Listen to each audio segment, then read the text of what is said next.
નમસ્કાર, જય હિન્દ, જય ભારત, જય શ્રી કૃષ્ણ, રાધે રાધે. સ્વાગત છે તમારું આપણી YouTube channel government pension salary infant ન્યૂઝમાં. તો આજે આપણે વાત કરવાના છીએ કે ગુજરાત રાજ્યના વિધવા મહિલાઓ માટે નવા નિયમ પ્રમાણે નવું પેન્શન જાહેર વિશે. તો હવે જે ગુજરાત રાજ્યના વિધવા મહિલાઓને જે પેન્શન મળી રહ્યું હતું તેમાં સુધારો કરી નવા નિયમ પ્રમાણે પેન્શન મળવાપાત્ર થશે. તો મિત્રો આપણે તેમાં વાત કરીશું કે નવા નિયમ પ્રમાણે પેન્શનમાં કેટલો વધારો થશે. ત્યારબાદ જે તેમને મેડિકલ એલાઉન્સ પણ મળે છે તેમાં પણ વધારો થશે. ત્યારબાદ વિધવા મહિલાઓને મળતી સહાયમાં બીજા નવા પણ વધારા થશે. તેની સંપૂર્ણ વાત આજે આપણે કરવાના છીએ. તો સંપૂર્ણ વાત કરતાં પહેલાં તમને એક નમ્ર વિનંતી છે કે તમે આપણી ચેનલમાં નવા હોય તો આપણી ચેનલને સબસ્ક્રાઈબ કરી લેજો અને વિડીયો ગમે તો લાઈક કરવાનું ભૂલતા નહીં. તો મિત્રો વિગતવાર વાત કરીએ તો સરકારે વિધવા બહેનો માટે વિધવા સહાય પેન્શન યોજનાના નવા નિયમો અને વેરિફિકેશન પ્રક્રિયા જાહેર કરી છે.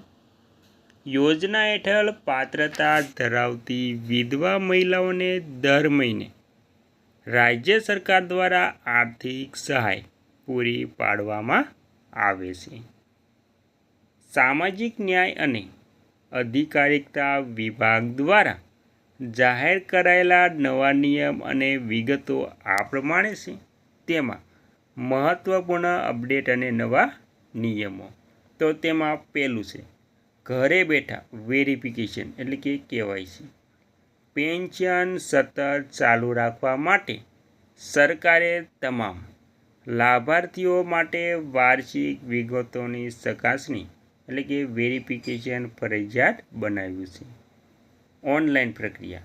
હવે સરકારી કચેરીઓના ધક્કા ખાવાને બદલે મોબાઈલ એપ દ્વારા ગ્રામ્ય કક્ષાએ ઈ-ગ્રામ કે VCA મારફતે વાર્ષિક વેરિફિકેશન કરાવી શકાય છે.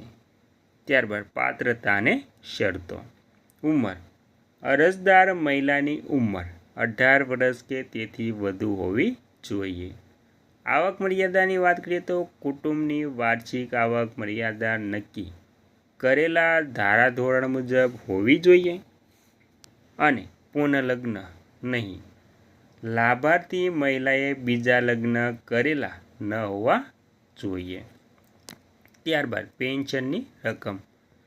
રાજ્ય સરકાર દ્વારા દર મહિને ₹300થી 2000 સુધીની માસિક સહાય સીધી લાભાર્થીઓના બેંક ખાતામાં જમા કરવામાં આવે છે. ત્યારબાદ અરજી કરવા માટે જરૂરી દસ્તાવેજો પુરાવા. તેમાં પહેલું વિધવા હોવા અંગેનું પ્રમાણપત્ર, પતિના મરણનું પ્રમાણપત્ર.